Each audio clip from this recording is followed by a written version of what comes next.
Hi everybody and welcome to the ESL Heroes Spring Qualifier.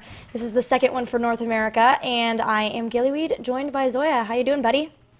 I'm doing good. It's been an exciting week of Heroes, catching up on all the VODs from the other regions as well as the other streams that we didn't get to see last week because we were casting. But it's been a good time.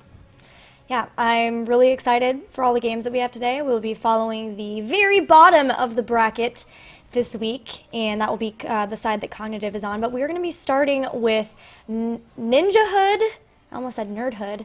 Ninjahood versus Solace. Solace. There we go. And all of these will be best of threes throughout the day. The winner of that does end up feeding into Cognitive, so then we'll be following them from there. But for those of you who are just tuning in this week, might be asking a few questions like where's Blabber's fan club and Cloud9? Last weekend's qualifier, both of them were top two, so they have qualified for the North American regionals. They are not allowed to play any of the qualifiers because, well, they've already qualified. So we'll not be seeing them play today. A lot of the big favorites going into this tournament is going to be Team Blaze. We got Panda Global.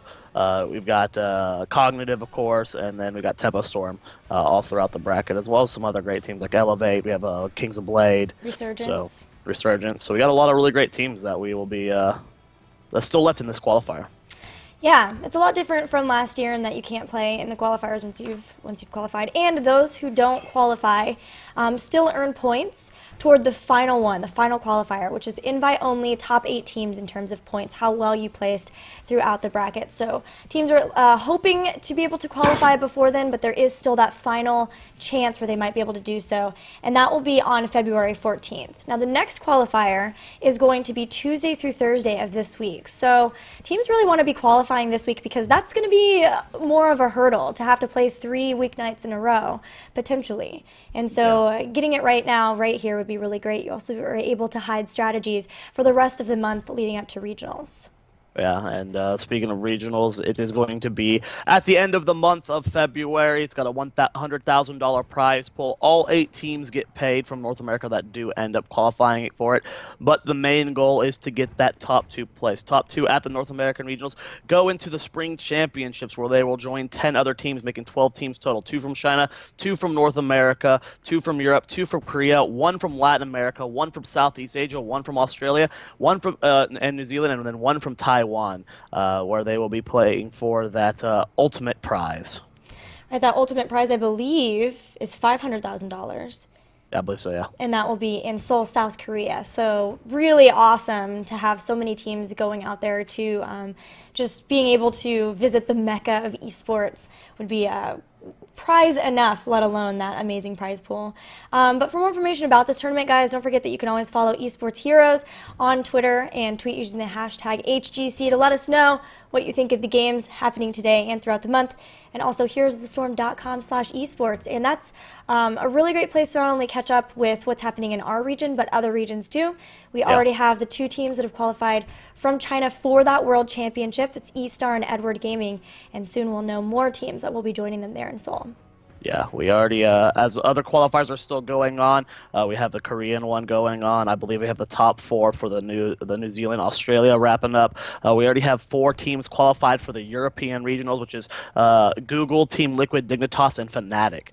So, things are starting to wrap up. It's a little less than 2 months away until that World Championship, about a month away for everyone's regional championship. So everything is starting to head towards that final point. Yeah, and there was another European qualifier yesterday, but didn't finish. Is that correct? Yes, I believe it is being cast today, the finishing of it. Yeah, they made it to the semifinals, but then had 4 teams left, and I think it was getting late. But do we have a draft, or is that what we're about to get into? I linked you a draft, but that's the wrong one, so we're okay. sending me a new one.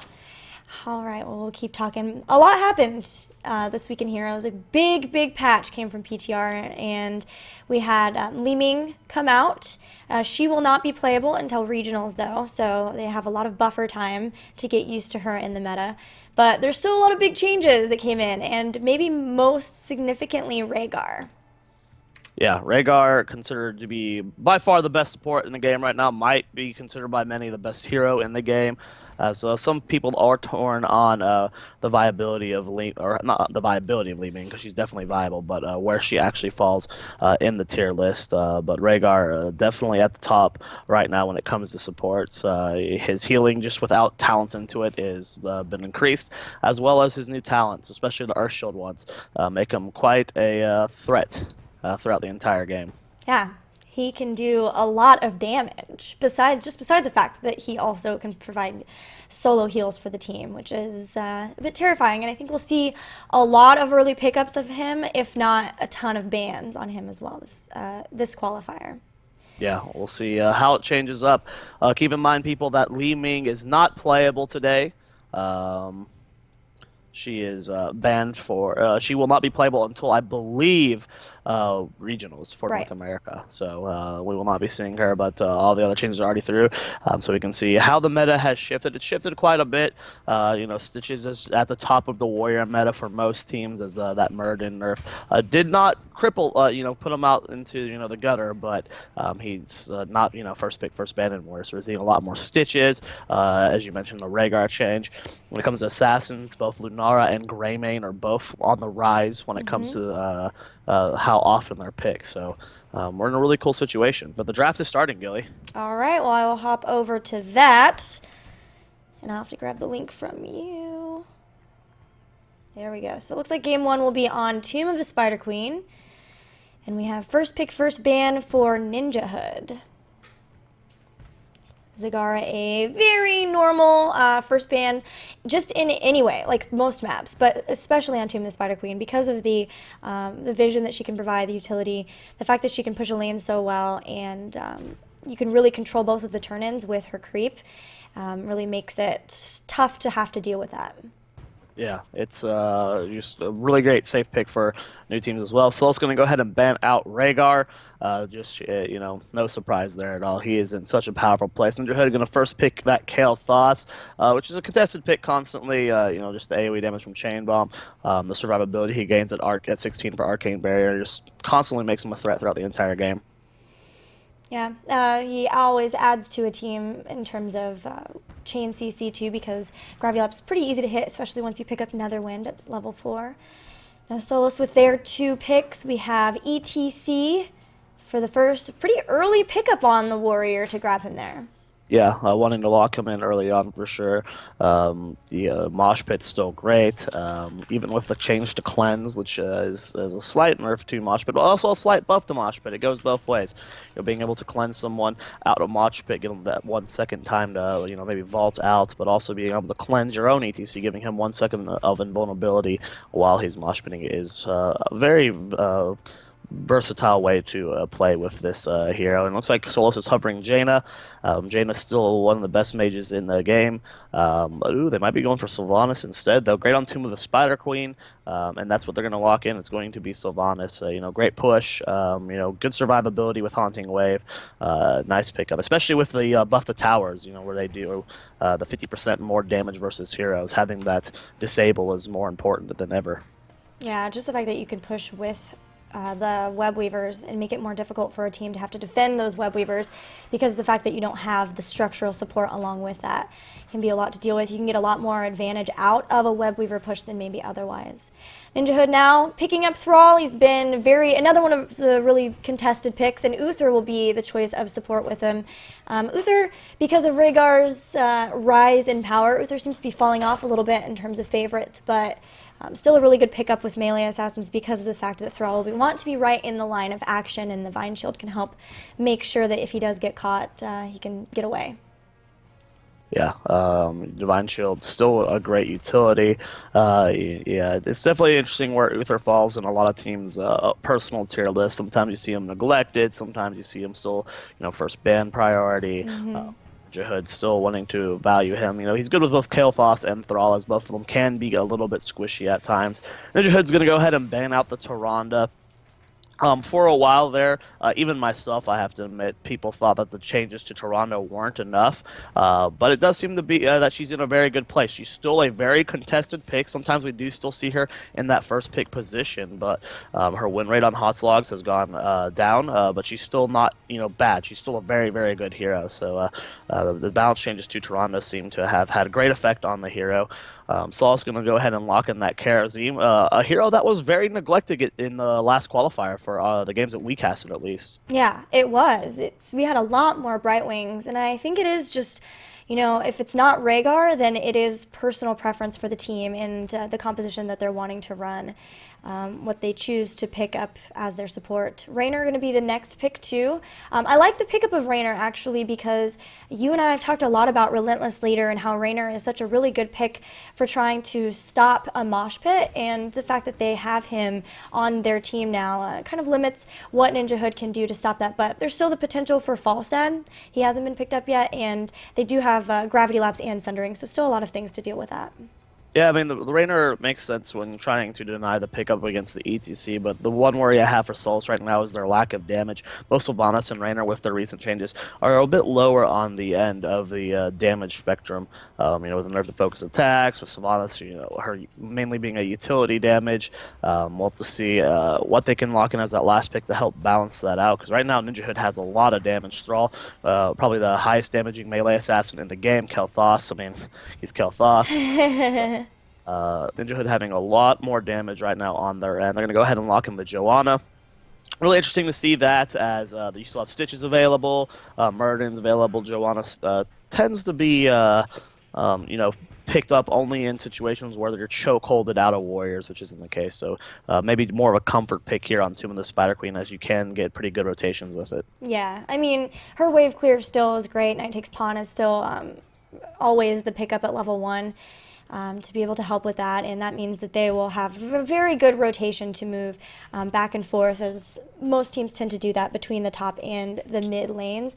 So they can always just stick somebody like potentially Thrall, potentially Falstad if they pick that up too in the bottom lane, and then use everyone else to rotate between those lanes, taking out the waves as fast as possible, but also looking for picks, because Solace will likely be doing the same thing with their rotations as well. Falstad being covered here by Ninjahood, going to be locked in. You talked about it earlier. Mighty Gus versus Mosh Pit is one of the best ways to interrupt it. They still have the Blessed Shield as well as Sundering, Gravity Lapse. I mean, there's so many up tier from Ninjahood to interrupt Solace's Mosh Pit if they do end up going that.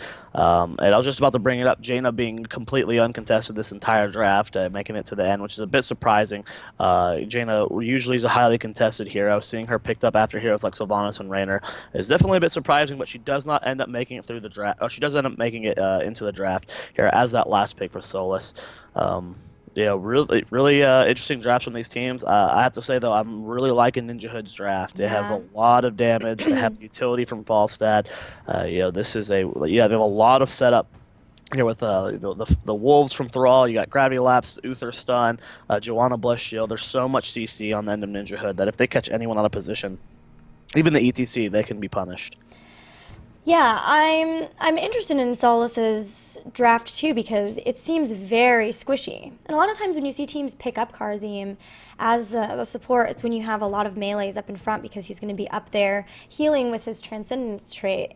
So the fact that you have everybody else in the back line, except for ETC, it's going to be interesting. ETC, though, does have a lot of peel, especially with face melt, so he should be able to throw people off of his backline, but may not be able to be as aggressive as he might have want to be in the backline otherwise, because it is just him, and then you've got the 3 ranged. Go ahead and join Ahmed again in the lobby. Got it. Do you know which team is which? Nope. I'll ask in a second. Okay, I need that for the overlay. Really excited for this game 1, guys. I tried to join you. I don't think I got an invite yet. It says you're pending. So we'll get in a second.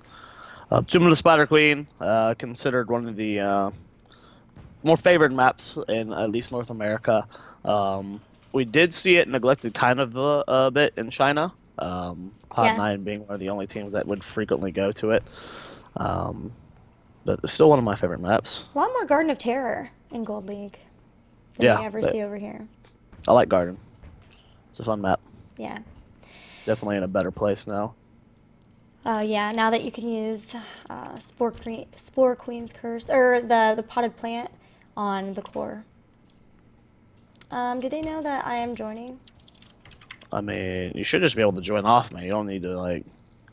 I'm going to quit out of the game for a second. I'm wondering if it's having issues. You're in. Wait, no. Never mind. I had internet issues earlier on, guys. That's why we were a little bit late. Sorry about that, but we'll be in the game very soon. It is best of 3. Winner of this will face Cognitive in the next phase of the bracket, the round of 32.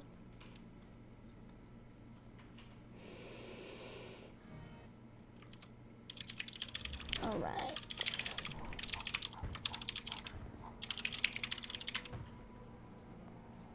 I'm gonna go back to cans. Hello. Hello. Until we can get this figured out.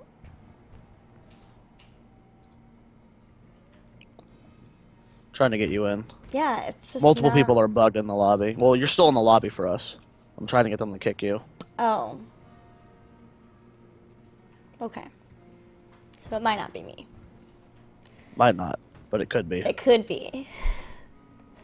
It's good to know. Thanks for the vote of confidence. Like we said, we're going to be following Cognitive through this side of the bracket. They had a fantastic showing last week versus Cloud9.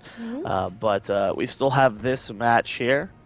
As we'll be casting on Ninjahood versus Solace. Make sure you get on Twitter, use the hashtag HGCC, and tag esports heroes in it. Let us know which team you're cheering for. Maybe see what let us know what drafts you like. Trying to get you. I'm really excited about this qualifier because last qualifier, I think a lot of people were expecting exactly what happened, which is apparently we're abandoning this lobby. Okay, Bob Ross Fan Club and Cloud9 to advance. I got error. So I think, that was a given. And then now this qualifier is who's right behind them? Who are the next ones to qualify? And it's a little more, I think, convoluted than just like 2 straight up teams like we had for the first one. Join off me. Okay. Boom. Hooray! We did it! Do you know? Bottom team is Solace. Got it. You were removed from the lobby by the host.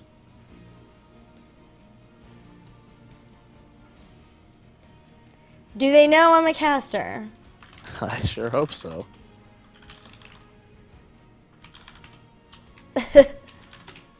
Okay, we've got it figured out. Sorry, guys. Game soon. Ninjahood. Blue team. Solace, the red team. In case you missed the draft. Let me see if I can throw that back up for you, too. There you go. Just take a look at the bracket really quick here. Talk about the potential matchups we'll see on the top side of the bracket. We have Team Blaze as that #1 seed. They will be hitting, probably going to be seeing Team Elevate in the round of 8.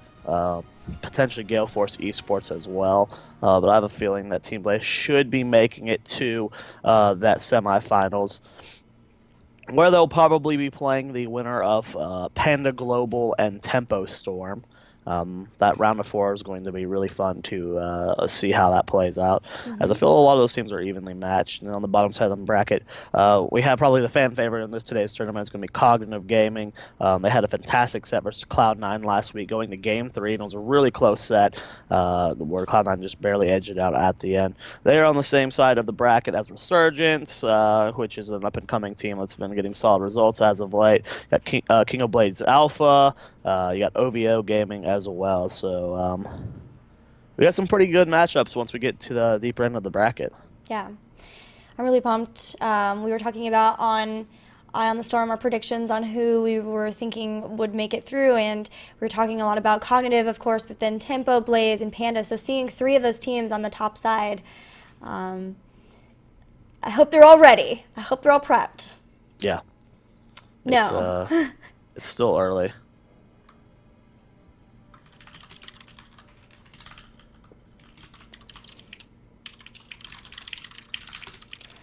They said, chat is just messing with us. Or not chat, but the lobby. PLK36 said, let's remake one more time to mess with the casters. Please no. We're ready. We want to cast. Yep. Yep. We've been pumped. I've been resting my voice all week. For those of you guys who missed last week, I lost my voice mid-cast. It sucked. Hilarious. No, why? You had to Why? solo cast a game. Oh man, that was so funny. We're about to load into game number 1, guys, here as the teams are just selecting their tints. You know, you got to look good, right? Like, you have to make sure that you're synergized and that, you know, that's what the all-star teams end up doing. Oh, style points are so important. Style points are very important. You know, they win you half the game. A lot of people say the game's determined in the draft. No, it's determined in the lobby. Mm-hmm. You lock in your heroes. I mean, everyone knows that you get a 10% bonus to all stats. Yeah. When you win the style points, when your team wins it. So it's very important. Everyone's ready? Let's go, go, go! Start the game. Team Ninjahood is ready. There we go. Game number 1, guys. This best of 3 series, keep in mind, it is a best of 3. Throughout the entire day, there is no grand finals as the bracket stops whenever we have our top 2 players, so it ends at the semifinals when those are completed. It is, which meant we did not get to see a Bob Ross Fan Club and Cloud9 rematch that I was excited to see last week, but soon, hopefully. Hopefully. Probably at regionals. Yes. We're loading into this game, guys. Game number 1. Make sure you let people know in chat who you're rooting for, Solace or Team Ninjahood. And tweet your friends. Make them wake up. Tweet your friends. Tweet your friends. Tweet your friends. And come hang out with us as we're loading into a long day full of heroes. I'm so excited. Yeah. It's going to be a very, very fun day, as this is the slowest load screen of my life. We're so close, and Oh yet so far. Very, very close. Oh my god, the Lunar Festival portrait terrifies me. Here we go, guys. On the right side of the map, I don't know which team it is, so you introduce them. This is Solace, I believe, with Panda on Rainer. Diazo Soul playing Sylvanas, Ericado on Jaina, Ginger playing ETC, and finally playing Karzim will be Vice Abanak. And on the left-hand side of the map, it's going to be Ninjahood. It's going to be China on Thrall, Playa on Kel'Thas, POK36 on Uther, Snagging Eads, I don't even know, on Joanna, and Magic's playing Falstad. That's a lot easier of a name. Yeah. So teams are headed toward the mid. It looks like already we have a spread out from Solace. You don't want to try to deal with the chain stuns that are already available to Ninjahood, and I like that response because there are a lot available. We were talking about that in the draft between Uther and Kel'Thas, Johanna, and Thrall. They have a lot of roots and stuns now, but starting to get into a little bit of a fight in the mid. They're going to clear that, and then we should see Ninjahood start to spread out into their lanes as well. Yep, the rotations are happening. Looks like it's going to be Falstad, part of the Roam squad, which will be Joanna, Kel'Thas, and Falstad rotating between top and mid. In the bottom, it's going to be Thrall in that solo lane, laning against the Sylvanas. Here, we'll have to see what Solace can do to shut down these early rotations from Ninjahood. The easier you control the rotations from mid to top, the easier it is for you to sneak in turn-ins, as you're going to have a clear vision of the map. Ginger, already at about half HP, has to be very, very careful to not overextend, as ETC, despite being one of the more tanky warriors, is still pretty squishy in the early game. Yeah, hasn't had a time to build that up yet. So we are using a bit of a different observer interface in case you hadn't realized, guys. There's no talents up at the top, so I'll do my best to make sure that we have the talents up as much as possible without hindering any of the big team fights that we do have. Ginger in some trouble now. Hammering does not connect, so it doesn't get slowed down. And for now, just continuing out those rotations. Looking at some of the talents that we have, it is Seasoned Marksman for Falstad, so I like the decision to keep him with the rotation squad so that he can continue to build up those stacks. It's very easy to do that because the lanes are so close together on this map. Keeping up the rotations, doing a good job of it, holding 21 gems so far. Ginger actually in a little bit of trouble, does have the power slide out. They're going for Panda, but the rotation from Karazin and Jaina going to force Ninjahood to back out. And this is the power of Thrall on a lane. In the bottom lane, you already see that Diaza Soul has to tap well very early here. I mean, Thrall's just one of the best lane bullies in the game, so having a little bit of difficulty down there as no one's gone down to assist him quite yet. Level 4 on the verge for both these teams. Panda's getting very low, caught in the grabby laps. That's going to be first blood going over to Ninjahood. They're able to get first blood, and their rotations are definitely in the lead as they have drained a lot of the ammo in the mid. Now coming down to bot, it looks like they want to try to catch Thrall out. He's going to take the bottom route and be able to get away from that. And good job avoiding that. This is a really big rotation coming in from Solace. They have 4 members here, which means nobody soaking the mid or the top, and did not catch Thrall for it on top of that as well. So a little bit of an issue for them there in that they weren't able to get anything out of that rotation. Taking a look at the level 4 talents here, I'm not seeing anything too crazy. It's going to be the Condemn build coming out from Joanna. We'll be seeing focus attacks on Rainer. Ginger getting pretty low. Keep in mind, focus attacks has been nerfed. It's down to 60%, which I believe before it was 75% additional damage from basic attacks. So a slight nerf on that talent. I was curious to see as it was Rainer's. I mean, level 4 is not really a super contested tier, so not too surprised we're still seeing focus attacks. 15% of the damage isn't that big of a deal, so it's still a very good talent. Also Chain Lightning build for Thrall so far, so that will enable him to be a little bit more passive, which understandable that he wants to be able to continue to throw out the damage onto Sylvanas from a safe distance, making sure that he doesn't fall victim to any of those ganks that do come in like that, besides the fact too that with it chaining around 2 more targets can help him with waves a little bit more. Does not catch Sylvanas in the Feral Spirit, but man, Sylvanas is pretty low in health, and that's making it difficult, so Thrall doing a really good job of keeping your push back in the lane. PLK getting the last 2 gems turned in for his team, so that's going to be the first Web Weaver spawning. This is a pretty big advantage coming out for Ninjahood as they have about a half-level lead right now going into 7. Very close to that. They're going to be able to get that with this Web Weaver push, and still 0 gems have been turned in this game. By Solace. A lot of damage going down on the ETC, but he is going to be healed up just fine by the Karazim. Healing ward does go down, but immediately broken there by Falstad, not getting very much value out of that talent. Top Web Weaver being focused down here by Solace. Mid Web Weaver uncontested, and Thrall doing a good job still bullying the Sylvanas on that bottom lane. ETC gets caught and is going to go down again. Nice damage coming out from Ninjahood.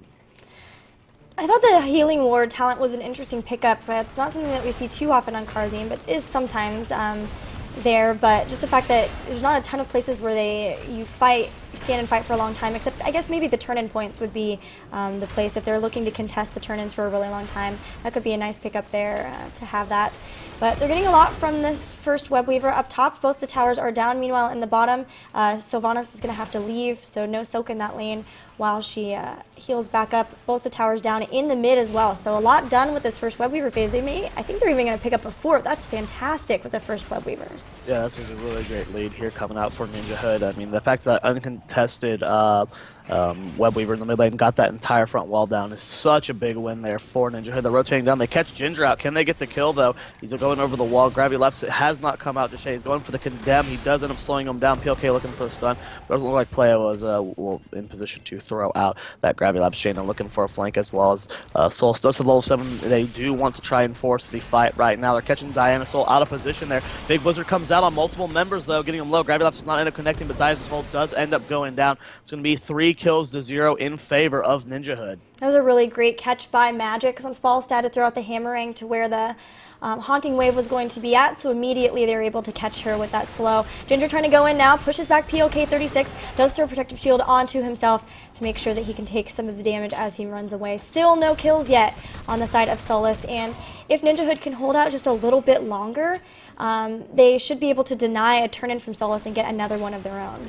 Yeah, they need to get level 10, though, to be able to definitely secure that. They're trying to get the turn-in here. They have exactly 53 gems right now, so they can secure this turn-in. They're trying their hardest. Vice and Arcado doing the best they can, but nice interrupts coming out from Magic. He's getting poked down by Rainer and Jaina, though. We do see Snag going in. Nice Condemn. There's a Gravity Lapse on the ETC. He's getting very low. Is he going to go down? Blessed Shield does come out. The heroics are here. BS goes down as well. Ginger getting low. Flank from Magic's coming in. in. Another condemn goes out, and Ginger is going to go down. Magic's going to swap to Arcada. He's trying to get back. Gus used to slow him down, but will that help him secure the kill? Blizzard comes out. Magic's getting very low, and he does end up securing another kill for his team, and he's not going to end up going down. Nice rotation there from his team. But Sylvanas does come up on the Magics. Can he get the PL in time? There's the Divine Shield. Gravity Lapse does not connect with Diaza. He's going to Haunting Wave over the wall, and that is going to be no death still on the end of Ninjahood, and they have 40 gems more to turn in. That's going to get them a second Web Weaver, Gilly. Yeah, that's huge to be able to get a second one in the row. It really starts to put the pressure on the other team and helps them further that experience lead that they already do have. It's still a full level until Solace is going to be able to get their heroic abilities and even try to fight, and that's going to make defense of these Web Weavers particularly difficult, not having their heroic abilities. They really have to watch out.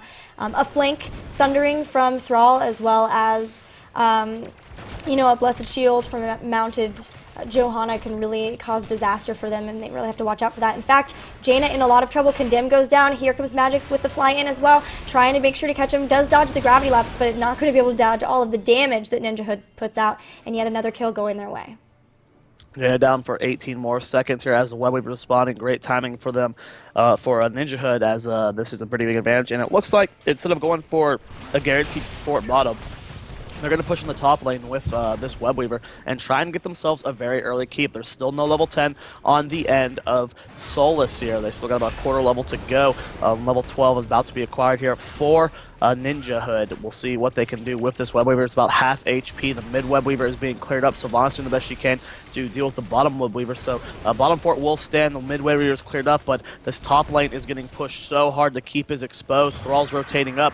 Can Solace stop this? They do have the heroics. Now it's going to be Hyperion, Mosh Pit, Wailing Arrow. Still waiting on the Kerosene. There is going to be the Ring of Frost. Will it be Divine Palm, or will it be 7-side strike? As Ginger is going in. He's looking for the Mosh Pit, but doesn't get it there. Joanna trying to reposition her stuff, taking a lot of damage. Blessed Shield comes out. There's the root. Gravity Lapse onto, and a big condemn. That's going to be two members immediately falling. A nice Sundering coming out. Ring of Frost doing a lot there. Thrall getting very, very low. Kerosene at last hit. He is going to end up going down. Panda low in the backline as well. But Snag is last hit. Diaza Soul trying to get that kill, but nice heals coming out from PLK. Oh man, I cannot believe that none of them died. They got the keep to half health on top of that too. Trying to decide if they want to continue to go for it, but a lot of members very low in health. But I love that decision to go for the top. They knew that they had such a good advantage with their heroic abilities, and top lane is the lane that boss pushes, so it's definitely lane priority to try to get a win condition off of. And this early of a keep that low, they will be able to finish it off either with another Web Weaver spawn, or if they can pick up a boss, even if they just win a team fight, take a couple of members down. They already have a 3-level lead in this game. Level 13 talents have been picked up here. We see Chain Bomb picked up from Kalthos. That is, his most important talent. Probably one of the strongest talents in the game. We're going to be seeing Spell Shield on Joanna to help deal with that burst that does come out from the Jaina and the Sylvanas. So the pretty standard pickups coming out from Ninjahood at level 13. They're going to be securing themselves this last fort. It seems like Ginger is in position here. And, you got to make sure, even with these big leads, you cannot clump up versus the ETC. Blessed Shield comes out, hitting 3 people. The Sundering comes out as well. Gravity Lapse goes down on the Kerosene. Panda trying to get away. Stun from Uther goes down on top of him. Rainer getting very low. 7-side strikes go down, but Jaina's going to be the first to fall in this fight. Ginger being killed off here by Magix. And the story of this fight is split DPS coming out from Ninjahood, but they're still going to secure themselves. It looks like 3 kills. The Wailing Arrow comes out, and that's going to be a very easy one fight there from Ninjahood. The aggressive flight was so good. I mean, the Mosh Pit hadn't even gone off yet, but he was able to push all of the team into the rest of Ninjahood too, and then they were right in a line. The place where they were fighting was perfect to throw out the hammering too, and they got so much value out of that. There were so many slows, they were able to throw out so much damage on top of that too. And the Ring of Frost didn't really do too much on top of it. A couple of people were stuck in the center of it too, but didn't get the big roots that they got with that first Ring of Frost. And so now with that, boss can be picked up by Ninjahood, and they'll be able to push in with that and secure that first keep of the game. Sylvanas going to be trying to turn in 16 gems here. Will she be able to get it? If that is, it's going to be the first Web Weaver spawning for Solace, and it looks like she will. So Solace finally getting a moment of light in this game where they have an opportunity to try and make something happen, but they are definitely losing this keep, Gilly. They're still down a talent here, and if this boss is healthy enough as we go into the core, this could potentially be a game-ending push coming out from Ninjahood. The Web Weavers are spawning, but the keep is already down. Gilly, we'll have to see if it does end up pushing mid lane. If it does get revealed with a big fight coming out from Ginger, there is the Mosh Pit catching 2 members, but Sundering immediately interrupts it there. Player doing a lot of damage. Winger Frost only connects with 1 person. Tharl getting very, very low. Arcado very low in the backline, but he does get out and snag. Just about to go down. 7 side strikes did so much damage to him, and he will be the first death of this fight. They're chasing up. Nice use of Mighty Guster to disengage for his team. Chain Bomb doing a lot of damage there, and that Shrink Ray used on Ginger Ken trying to secure the kill on the ETC is so low. Wailing Arrow comes up, but not going to connect. Divine Shield used on Thrall, and no kill secured so far on the end of Ninjahood, and Solace securing themselves their first kill of the game. They have a first kill. They have Bruisers and Web Weavers pushing down into mid, and that fight was pretty long, so thankfully for them at least, they were able to allow these Web Weavers to freely push onto the mid and the bottom. Unfortunately, the lanes were just so far pushed against them that I don't know that they're going to be able to pick up a fort. Ninjahood have cleaned up mid. They're going to start to rotate to bot. Bot might be a possibility. Sylvanas is starting to move in with it, and if she can safely move in there and stop the structure from attacking it, it looks like not quite in time. So yes, all of the forts still will be saved by Ninjahood, who have now picked up level 16 talents as well.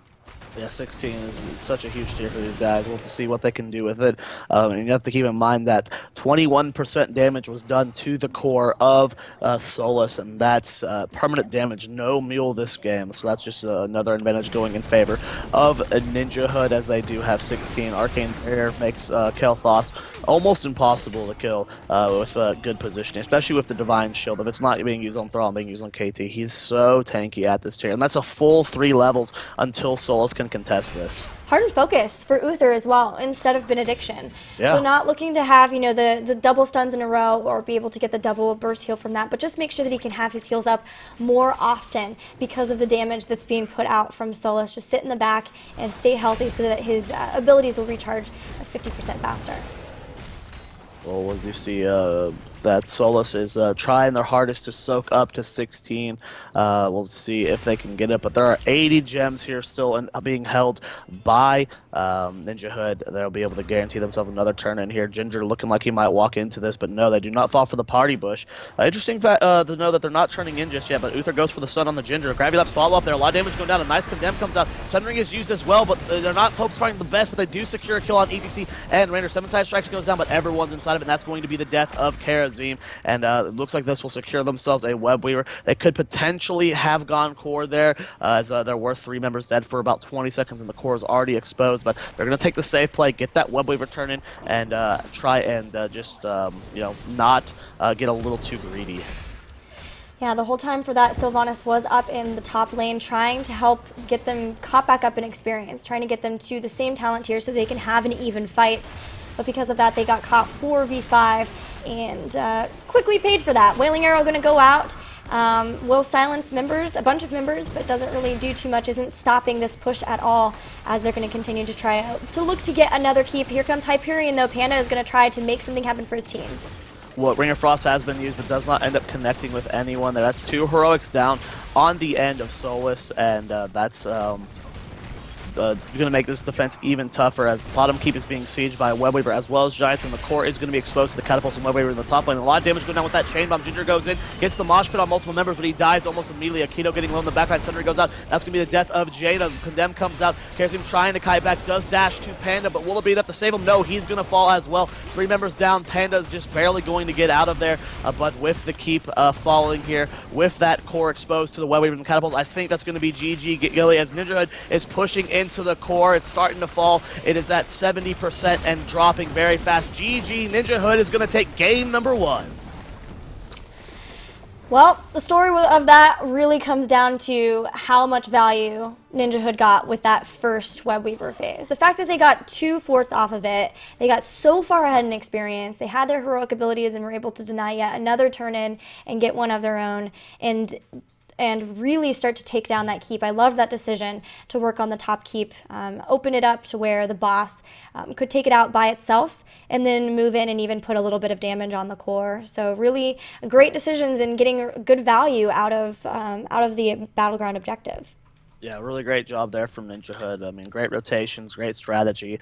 Really abusing the advantages they have, and they use the potential of their composition as well. They are very aggressive in lane. They have a lot of lockdown. We are even able to see them secure multiple kills on ETC in the early game. So just a really, really well done game there from Ninjahood. We'll have to see what Solace wants to do going into game number 2 to change it up. Because if we have another game like that, I mean, that's going to be set. Yep. It is a best of 3, guys, so there is still a chance for Solace to come back, but we're going to take a quick break while we get that game set up, and we will return game number 2.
Hi friends, we're back, and we're about ready to have game number 2 between Ninjahood and Solace, with Ninjahood with a very decisive victory on Tomb of the Spider Queen.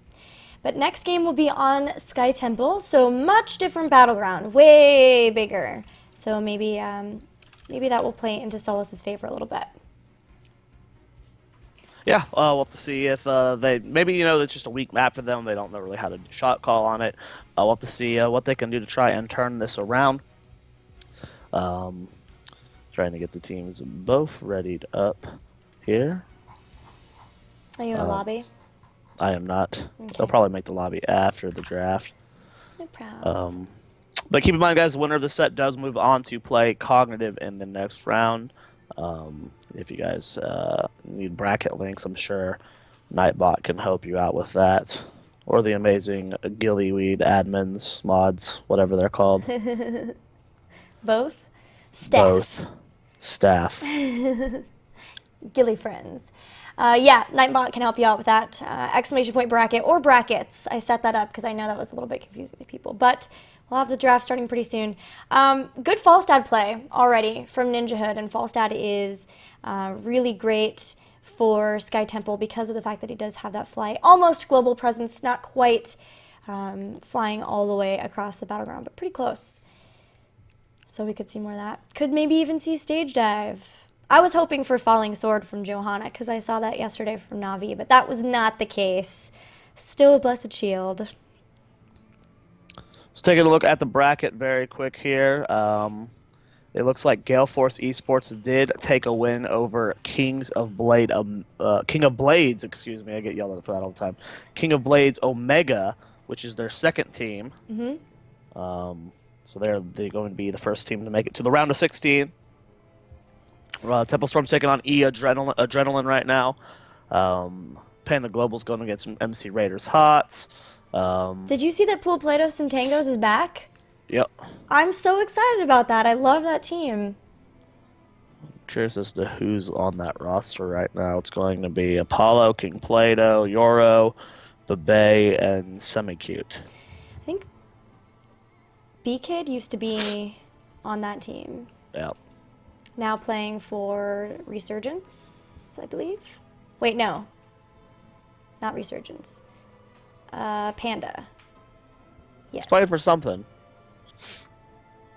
I'm not quite sure either. I always mix up those team names. It's Panda, but the draft yeah. has started, Gilly. All right, let's hop over to it. Sky Temple, game number 2. Solace going to go ahead and deny the Abathur, as they do have that first pick, first ban. Abathur, very big on, or strong on these bigger maps from top to bottom. This is one of the bigger maps in the map pool. So just going for a more safe ban. Ninjahood's going to deny the Kel'Thas, which puts us in a different situation than the last game, Gilly, as Rhaegar is let through the draft. It is. We'll see if Solace wants to pick that as their first pick. Looking at Sky Temple, global presence is always really nice to be able to have like a Falstad, potentially stage dive for ETC2. It will be Falstad picked up though, and also just heroes who are really good at holding the tipples by themselves, or being able to push lanes. Like Zagara is really fantastic. You can put her in bottom lane, and it's tough to gank her because she has such great vision from her creep tumors, but yet she can still get a great push going in that lane and hopefully help a team be able to take out the fort quicker with that bottom shrine. But it's actually going to be Rhaegar picked up on Ninjahood's side. Yep, Rhaegar, no surprise. I mean, he is so good. I'm almost shocked that Soul set him through. Even without talents, his healing is monstrous. The Earthshield talents make him very good as well. I'm going to go ahead and lock in Thrall again this game. The Sun Rings were on point last game for Ninjahood. He's one of the best laners in the game if played properly. But there's still a lot of great picks up here for Saul. So Zagara is still available. You got Jaina, you got Uther, Stitches, etc. So we'll have to see what they want to lock in. It's going to be Muradino Cappuccino. All right, so Warrior picked up here. We'll see if they grab maybe a support as well to make sure they don't get locked out of the support that they really want, as Ninjahood could potentially try to do that to them, having already picked up Rhaegar.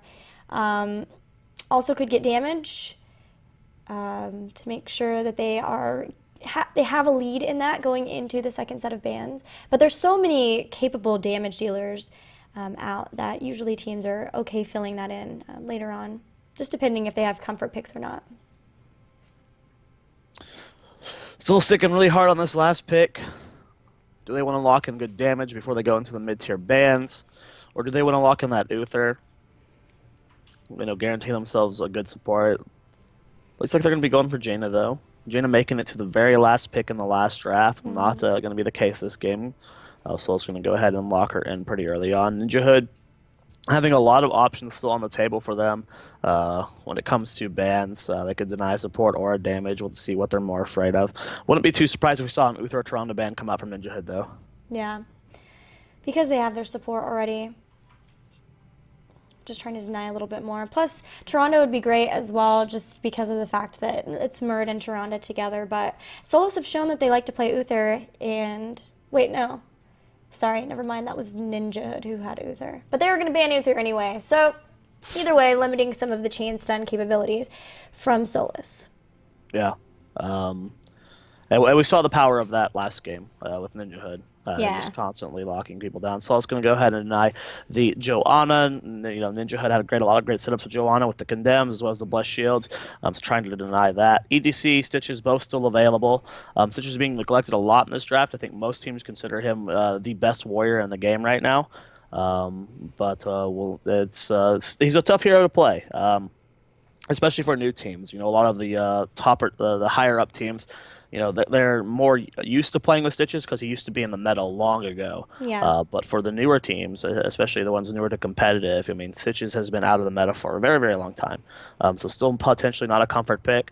Can be hard to play around if you're not used to because you do need to have follow up for those hooks. If you do land it on a target like, let's say, Falstad, you need to be right on time with those follow up CCs to catch him out of position and lock him down to kill him. Ninjahood with their last pick here. What's it going to be? It looks like they're hovering Sylvanas.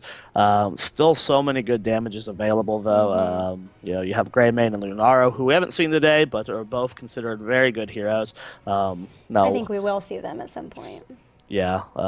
It's the level 1 talent. Forget its name, but on Greymane, it is banned out, the Gilnean cocktail one. Oh, Perfect Aim. Perfect Aim, yeah, that is banned. There is a bug with it that has not been fixed just yet.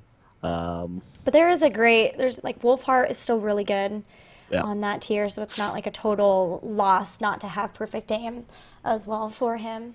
And it will be Vala as the chosen hero for Ninjahood. I like the pickup on Vala. She's pretty good at holding the temples, and she also we've been seeing like a different build. It's all focused on range for her abilities, not picking up Arsenal, but getting composite arrows at 1 for her multi-shot, and then puncturing arrow as well for hungering arrow at level 4. Getting range on both those abilities makes her a really safe pick and play, besides the fact that she has a vault on top of it. Yeah. Well, really good position, great damage. Still considered one of the better assassins right now by a lot of teams.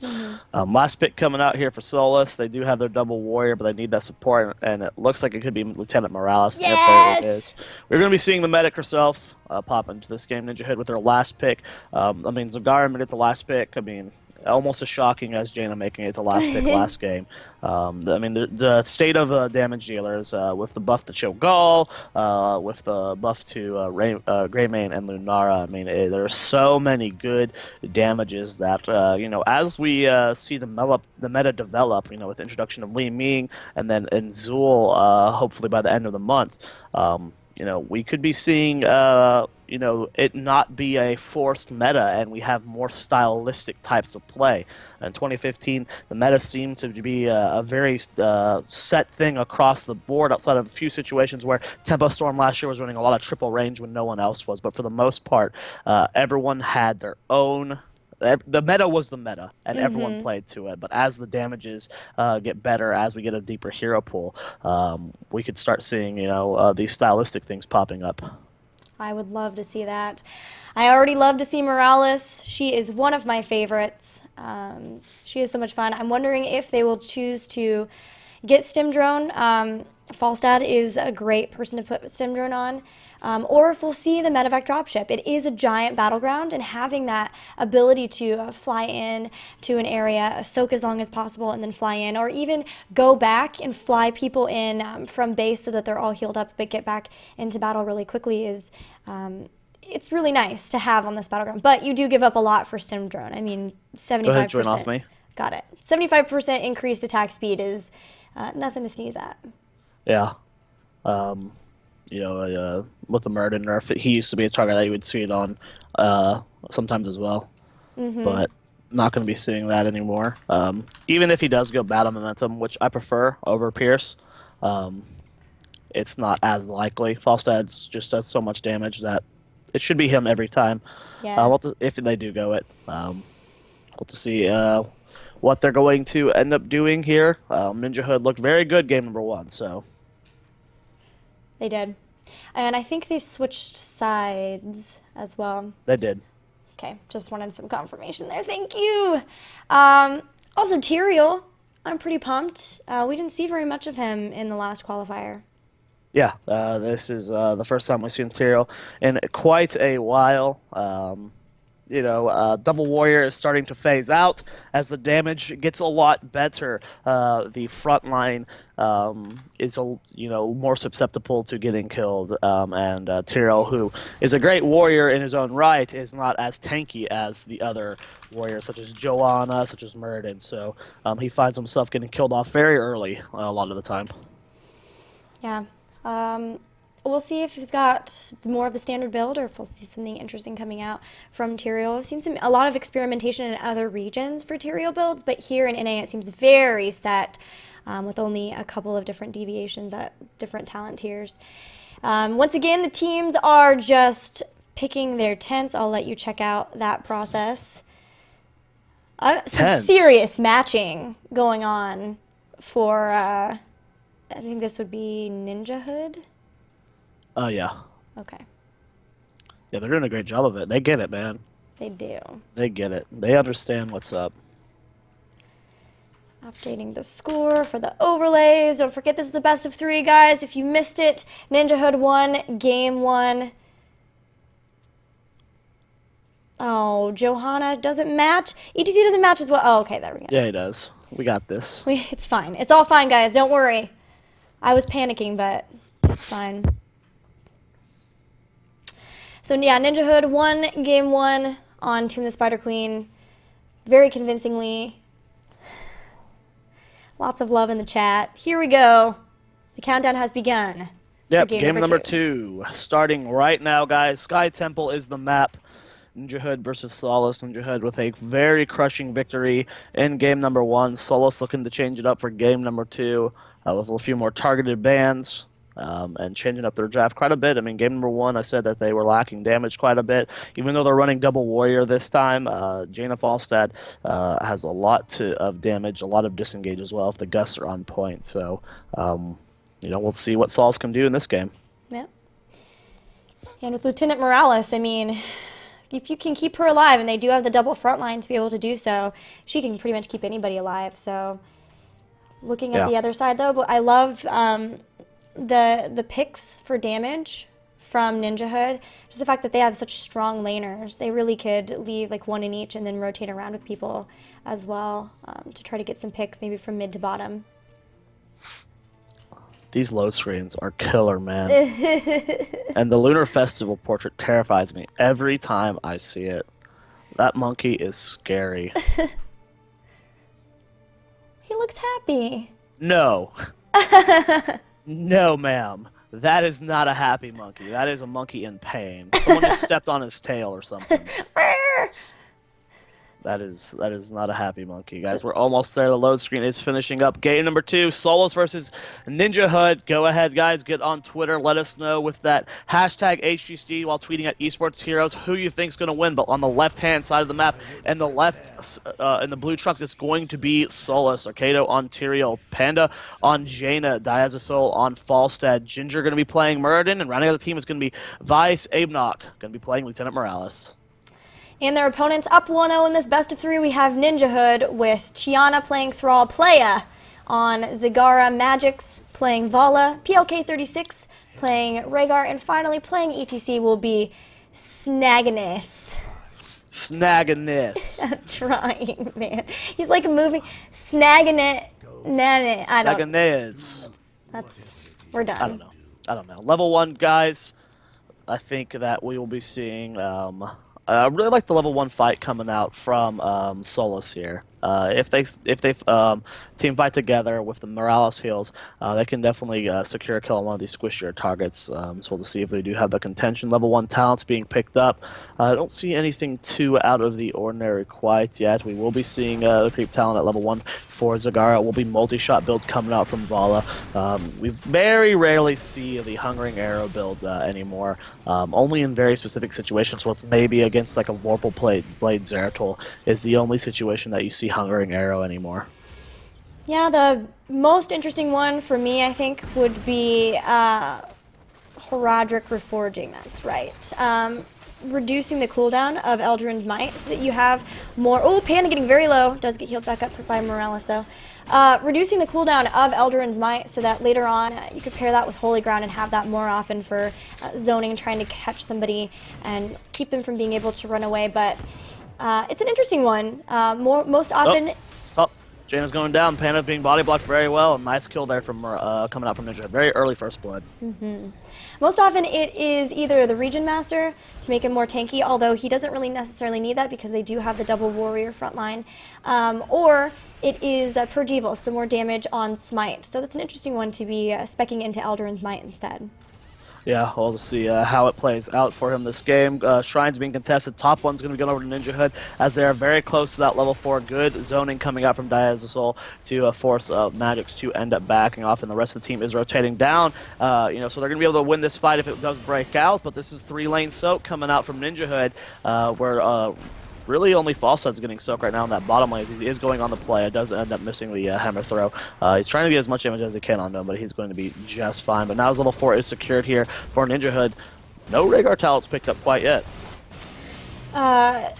Definitely Ninjahood came out ahead in this temple phase. They didn't ever really pick up the mid one, but they never lost any kills, and then on top of that had a full temple and the full lane soak like you mentioned for a long time, even picking up a tower on the bottom now. Rhaegar, you're right, has not picked up talents yet. That's so interesting. We'll have to see, maybe he's just forgetting, or maybe something else is going on here. We'll have to keep an eye on what Rhaegar is doing this game. I mean... right now, this hero does not need talent, so he's in a pretty good place. Level 4 picked up here from both teams, and we'll have to see where they will contest. A lot of damage going on Tyrael in the middle lane. Arcado taking some damage. Just have Aldrin's Might. Will be just fine. PLK going to rotate down, and he does end up taking talents. It's going to be both the Earth Shield ones. It's going to be the increased radius from Electric Charge at level 1, and then it's going to be Storm Caller picked up at level 2, which is the duration and the mana cost reduction, I believe. Yeah, it's a big mana cost reduction there to have that, and especially if you're going to be using it in conjunction with Blood and Thunder at level 7 to be reducing the cooldowns. You want to have that mana reduction, as that's one thing I've noticed with the new Rhaegar is it is a lot more mana intensive at times. Some interesting choices on the side of Solace as well. We have Retribution at level 4 for Tyrael. So full-on battle Tyrael here, making sure that he has cooldown reduction on both Eldrin's Might and Smite. Wants to be throwing out those abilities and dealing as much damage as possible, moving around as well as he does get more movement from both of those. Also Bioshield from Morales, not something we see at level 4 a lot. Almost always it's advanced block, but this one is if you keep it on, keep Healing Beam on over time after they're all the way healed up, it starts to put a shield on them, but it can be pretty mana intensive to do so.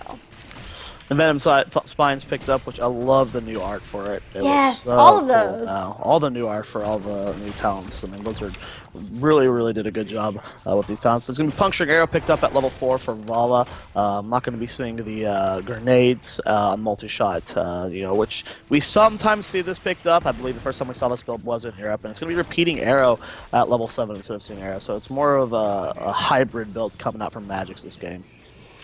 Should also mention that I love that we now have a lot of the different talent tiers with different colors, but we've got Morales already in trouble, and a good power slide in means that ETC is going to be able to secure that kill. They're working on taking out more members. Ginger in a lot of trouble and will get taken out too as he goes down. Ericado will go down, but is in Archangel's Wrathmoon and might be able to pick up Playa. Does take her down very low, but Rhaegar is there to help heal her back up, only losing Thrall thus far, but taking out 3 members on the side of Solace and securing this temple. What a nasty power slide from ETC to set up that by hitting 3 people. I mean, that just secured that win so easily. They were able to get a kill onto Thrall. There was a lot of clumped up members for that big Blizzard, so great job coming out from Panda on that Blizzard timing. But the fight is going to be won, and the temple is going to go over to Ninjahood here as they do secure themselves a second fort this game, as bottom did end up going down. Top died as well to the push with the Bruisers. So really big lead right now for Ninjahood as they're about to secure themselves level 10. They're invading the giant here of Solace. Would be our force back here. They get the root onto Arcado, though. He gets the Aldrin's Might. Can he get back, though? He does end up using it, but Snag is in great position to help secure that kill. That's going to be the death of Tyrael. 5 kills to 1 in favor of Ninjahood as they're securing themselves level 10. And we also have Reciprocate for Tyrael. Following this build means that when the shield goes off, it does damage all around him. So really looking at increasing their damage potential. But because they haven't picked up some of these more tanky talents like Regen Master or even Amplified Healing, it does mean that he can get taken out a lot easier, which is what we've been seeing. He's been taken down pretty quickly. And that means that they don't have quite as tanky of a frontline as you might sometimes see with the double warrior. Heroic abilities that are picked up on Ninjahood. We have Ancestral Healing, Sundering, Strafe, Devouring Maw, and Mosh Pit. So I'm excited to see a Maw into a Mosh Pit happen. Yeah, or Sundering into Mosh Pit. Both combos very, very powerful here. That is a Soul trying to kite away. The Wolves do end up missing from Shine uphill. Okay, with the aggression on Rhaegar, he does have that Feral Heart started into his kit at level 1 now. And that's going to be another kill. 6 kills to 1. Going in favor of a Ninjahood here. They've got a pretty big advantage. They got Bruisers pushing their top lane. But it looks like they're going for a hard collapse onto this bottom lane. Snag looking for the powerful rotation. China coming in. They do have that level 10. This could be bad as 3 members are here. Snag's going in. Gets straight on top of Morales. The Stormbolt does end up missing there. He gets the Mosh Pit, but it only hits Tyrael. Ginger is ISO'd from his team. Vice does end up dodging that Maw there. A big strafe coming out from Magix there. The Sundering comes out as well. That's going to be immediately 2 members falling, and Payna's going to go down as well. Can they get Vice? He is rotating up. Snag's looking for the power slide, but he's not going to be able to get in range. So it was an awkward initial engagement coming out there from Ninjahood, but the follow-up strafe Sundering combo was devastating and won them that fight. Yeah, you have to be so careful when you get engaged or you fight on the bridges because of the fact that it is such an enclosed area and you're really vulnerable to things like Mosh Pit or the Sundering in that case. Threw them all against the wall. They were already pretty low in terms of health, and from there they were able to... They were taken out. What's happening? What? I was hoping they would scout out that they were on boss. As Falset does have Mighty Gust now. They could have done some ninja plays there, but Falset ended up flying up top. They're going to get on that shrine. Bottom shrine, over half the shots have already been taken by Playa here. The boss is going to be pushing this bottom lane. That's going to be mid fort going down, and it looks like that Ninjahood is willing to give up this top shrine to potentially secure themselves a very, very early keep here. The shots are just now finishing up in that mid lane. That's going to secure all the structures in mid as Playa is going to start heading back now. But the boss is still very healthy in this bottom lane as the front wall for this keep is going down. They might be able to secure themselves an early keep as Dia Soul and Vice are still at that top lane. This is a 5 versus 3 in that bottom lane as Playa did not end up going back. He ended up rotating in. Still no Mosh Pit for 30 seconds, so that's not as much of a concern for Solace. But they still have to be careful. There goes a great power slide into all 3 members' face mount, pushes them in. Sanctification does help at least initially, but Jaina is very low and having trouble trying to get away and gets blown right out of the waters there as the keep goes down. Ginger is also not pretty unhealthy too, and now Tyrael is going to get taken out. Mighty Gust is going to push them in toward the core, and Archangel's Wrath does a fair amount of damage, but with the boss still pushing in, all the members of Ninjahood are going to be able to get away. Man. Definitely think that Ninjahood could have gone core there, potentially securing a kill at least on Dia Soul as well, but they're going to go with a safe option and go out there now. Interesting thing to note, Gilly, no stim drone. Stim drone not picked up this game. It's going to be medevac dropship.